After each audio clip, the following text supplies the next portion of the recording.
중국이 한국에게 했었던 일들을 역으로 그대로 당하게 될 수도 있다는 뉴스가 전해지고 있습니다. 물론 지구상 대다수의 국가들은 중국을 흔들어 놓기가 어렵습니다만 중국처럼 인구가 많은 나라 인도만큼은 중국에 대해서 영향을 끼치는 것으로 판단됩니다. 최근 중국과 인도는 국경 문제가 생겼는데 이것이 인도에서 반중운동이 걷잡을 수 없이 확대되었고 중국과의 무역에 큰 영향을 끼치게 된 것입니다. 인도는 마치 한국의 불매운동처럼 중국산 제품에 대한 보이콧을 시작했고 중국은 크게 당황하고 있습니다. 중국은 급하게 관련 외교 메시지를 내고 있습니다. 시장 원칙에 근거해 책임감 있게 해외 투자자들의 합법적인 권익을 보호해야 한다. 자오리젠 중국 외교부 대변인이 6월 30일 베이징 외교부 청사에서 진행된 정례 브리핑에서 인도를 향해 던진 말입니다. 중국과 국경 분쟁 중인 인도가 세계적으로 인기를 끌고 있는 중국 동영상 플랫폼 틱톡 등 중국의 스마트폰 애플리케이션 59개의 사용을 금지하자 이에 불만을 표출한 것입니다. 주 인도 중국 대사관은 더 강도 높은 성명을 내놓으며 단호한 반대 입장을 천명했습니다. 중국 대사관은 중국의 일부 애플리케이션을 겨냥한 인도의 조처는 차별적인 것으로 이유가 모호하다며 이는 국가안보 개념을 남용했을 뿐만 아니라 세계무역기구 WTO 규정에도 어긋난다고 주장했습니다. 그러나 중국이 세계무역규범과 국제법을 거론하는 상황은 황당하기 그지없다는 반응이 대부분인데요.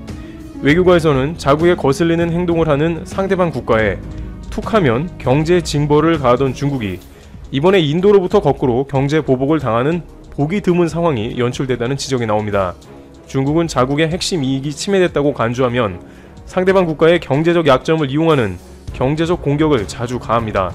2012년 센가쿠 열도 영유권 분쟁 때 중국에서는 관영 매체들의 선동 속에서 일본 제품 불매운동이 불붙어 1년 만에 일본 자동차의 중국 수출이 32% 급감하는 등 일본 기업들이 큰 손실을 봤습니다. 당시 중국은 하이테크 산업의 필수적인 히토리 수출을 중단하는 등 다방면으로 일본 경제를 압박했습니다.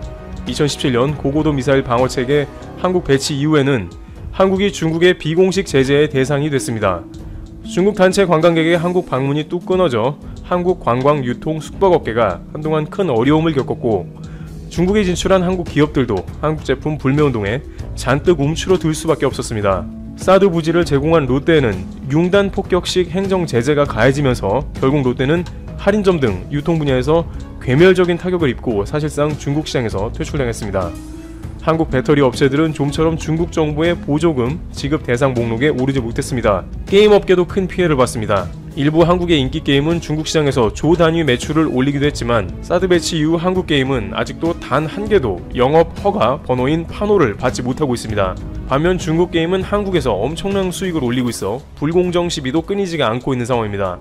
아울러 중국은 2010년 중국의 인권 운동가인 고 류샤오보가 노벨 평화상 수상자로 선정된 것을 계기로 노르웨이산 연어 수입을 중단한 적도 있습니다. 가장 최근에는 미국의 동조에 코로나19 기원 문제를 밝혀야 한다고 주장한 호주가 중국의 비공식 경제 제재의 목표물이 됐습니다. 중국은 무역에서 관광, 교육 분야에 이르기까지 사실상 호주에 치명적인 타격을 가할 수 있는 모든 보복 조치를 동원하고 온갖 비난까지 쏟아내고 있습니다. 중국이 타국에 가하는 경제 제재의 중요한 특징은 비공식적이라는 점입니다.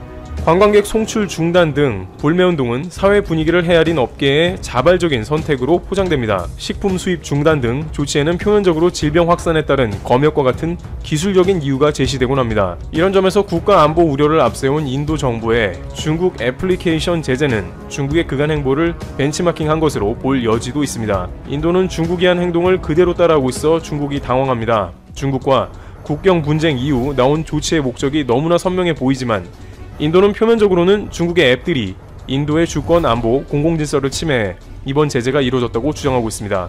인도에서 불붙은 중국 제품 불매운동과 인도 정부의 비공식 제재로 중국 업계는 타격을 받을 것으로 예상됩니다.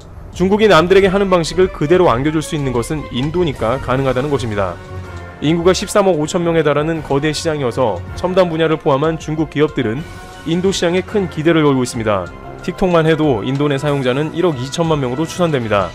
또 인도 스마트폰 시장은 3위로 10% 점유율을 차지한 삼성을 제외하면 샤오미, 오포, 비보, 화웨이 등 중국 업체들이 완전히 장악하고 있습니다. 이런 탓에 중국은 인도와 분쟁이 더욱 격화하는 것을 최대한 억제하면서 자국 기업에 피해가 가지 않도록 하는데 총력을 기울이는 모습입니다. 실제 중국은 인도와의 분쟁을 중국에서도 대대적으로 알리지 않고 쉬쉬하는 모습입니다. 안 그래도 코로나 여파로 중국 내 많은 기업이 타격받으며 중국 내 경제 전망은 최악으로 치닫고 있습니다. 올해 치러진 전인대에서는 처음으로 구체적인 경제성장 목표가 제시되지 않는 등 보통은 공산당의 업적을 내세우고 자랑하던 경제지표나 앞으로의 목표는 사라졌는데 이는 최근 십수년간 처음 있는 일입니다. 특히 시진핑 국가주석의 대외 정책이 코로나로 인해 큰 실패를 겪는 국면이 나와 더욱 조심스럽습니다. 현재 중국이 각 국가와 벌여놓은 1대1로 사업에 막대한 자금을 빌려준 상황이 문제가 됐습니다. 이것은 시진핑 주석이 집권 후 중심이 되어 대대적으로 진행된 정책으로 중국의 부채를 크게 증가시켰는데 대부분 국가의 재정이 빈약한 나라들과 진행한 것으로 그들은 빚을 거의 갚지 못하는 상태에 빠졌으며 심지어 파키스탄, 키르기스스탄, 스리랑카와 몇몇 아프리카 국가는 중국의 올해 만기인 수십억 달러의 규모의 대출 변제 기한 연기나 탕감 등 채무 재조정을 요구해 온 것입니다. 돈을 못 갚겠다고 나오는 국가들이 속출한 것이죠. 이것은 시진핑 체제의 진퇴양난이 되어버렸습니다. 만약 이들의 요구를 수용하면 자국 금융체제를 경색시켜 국민적 분노를 부를 수 있고 거부하면 반중 감정이 커져 국가 비전인 글로벌 영향력 확대가 차질을 빚을 수 있습니다. 게다가 중국의 빚을 진 국가들이 연대해서 힘을 합치는 정황도 포착되어 더욱 중국을 당황시킵니다. 중국은 각국과 개별적으로 협상을 원하지만 이들은 글로벌 이슈화시켜서 빚을 탕감해달라고 하는 것이죠. 뉴욕타임즈는 이들이 연합전선을 펼치고 대출 조건 등을 공개해 중국 외 다른 국가의 대출 방식을 변화시킬 것이라서 결국 중국도 방식을 바꾸거나 물러설 것이라고 내다봤습니다. 1대1로는 실패로 가고 있는 것입니다. 이런 대외적으로 악재가 계속되는 상황에서 중국의 흑자 수출국인 인도를 자극하면 좋을 게 없는 것입니다. 자오리젠 대변인은 중국과 인도 양국의 실무 영역의 협력은 서로 윈윈이 되는 것이라며 이런 협력의 틀에 손해가 가는 것은 실제로는 인도 자신의 이익에도 부합하지 않는다고 말했습니다. 인도를 달래는 모습이 역력한 것입니다. 평소 같으면 맞불을 놨을 수도 있지만 시기상 불가능한 것이죠. 반면 이러한 국면이 오히려 한국에는 반사이익이 될 수도 있다는 분석이 나오고 있습니다. 모바일, 가전, 기계류 등 여러 분야에서 저가 중국산과 치열하게 경쟁하던 한국 제품의 시장 확대 기회가 될 수 있다는 점에서입니다. 한국무역협회 뉴델리지부 관계자는 한국과 중국 기업은 인도 시장의 모바일, 디스플레이, 일반 기계, 석유화학 등의 분야에서 경쟁 중이라고 말했습니다. 중국산 보이콧으로 인해 한국산 제품이 수혜자가 될 수 있다는 것입니다.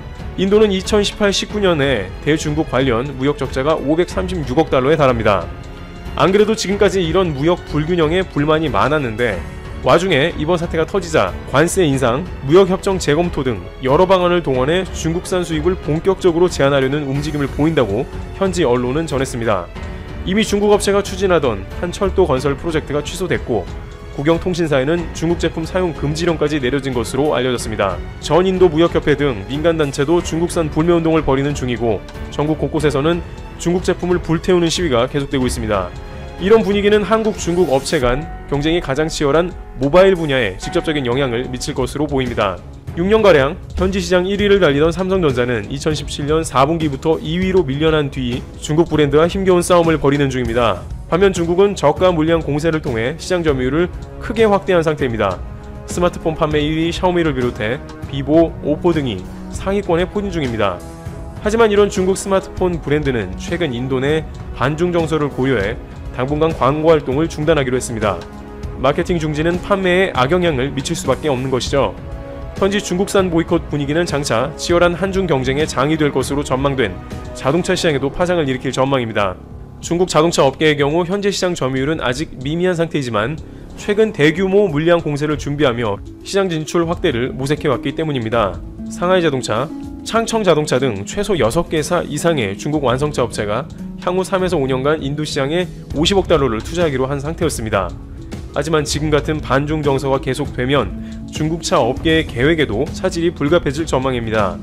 현대차는 지난해 인도에서 일본 인도 합작사 마루티 스즈키에 이어 17.3%의 점유율로 2위를 달렸습니다.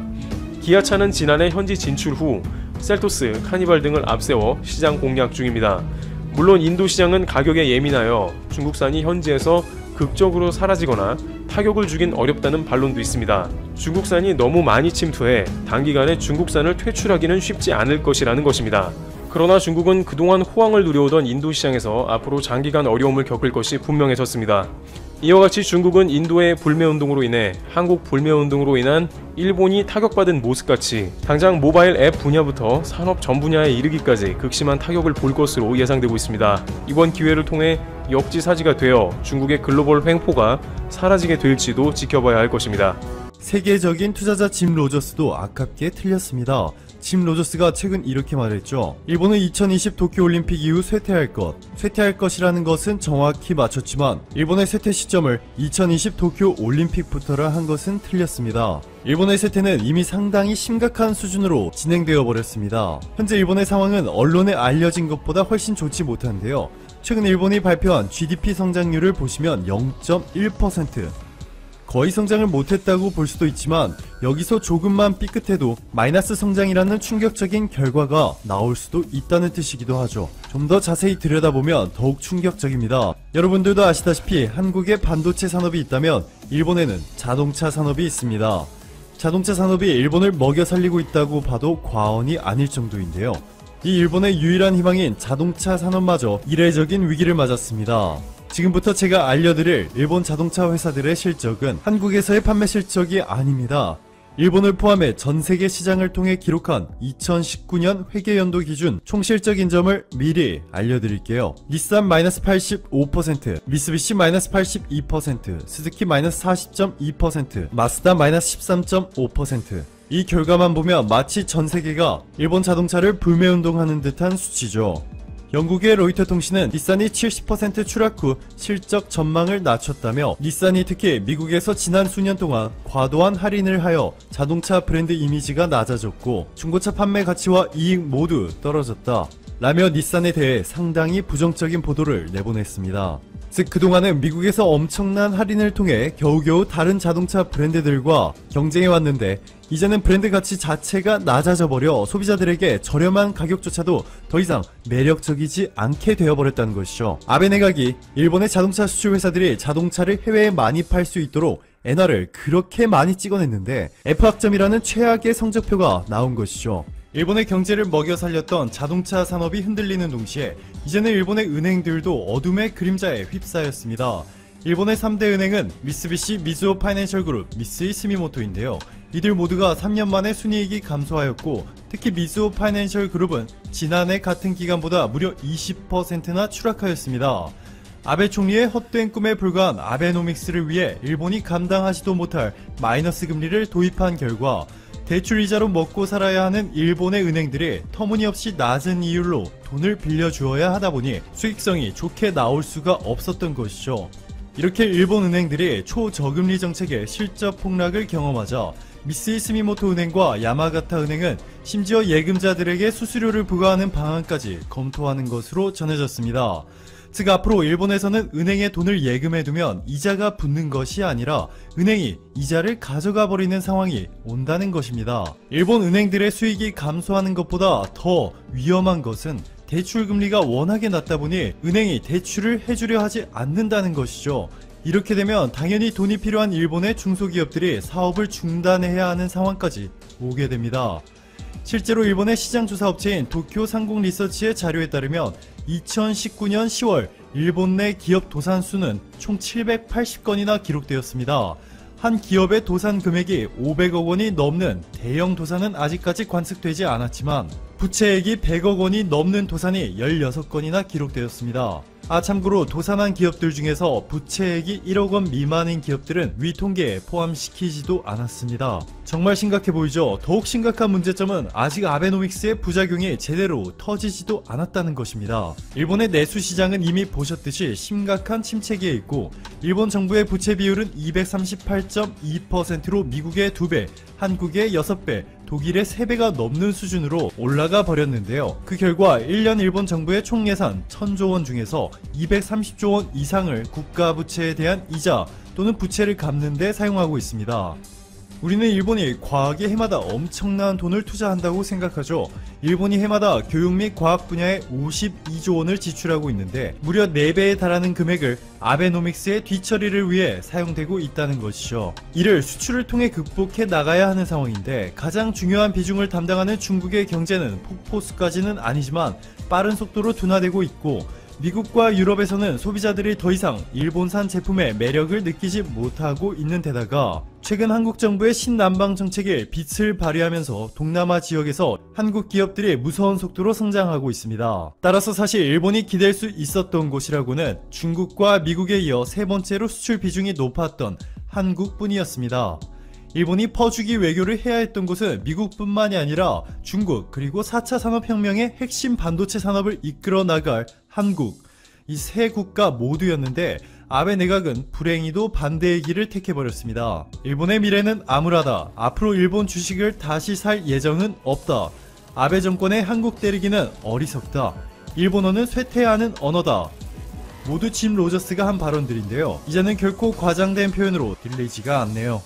오늘도 최고로 멋진 하루 보내시길 바랄게요.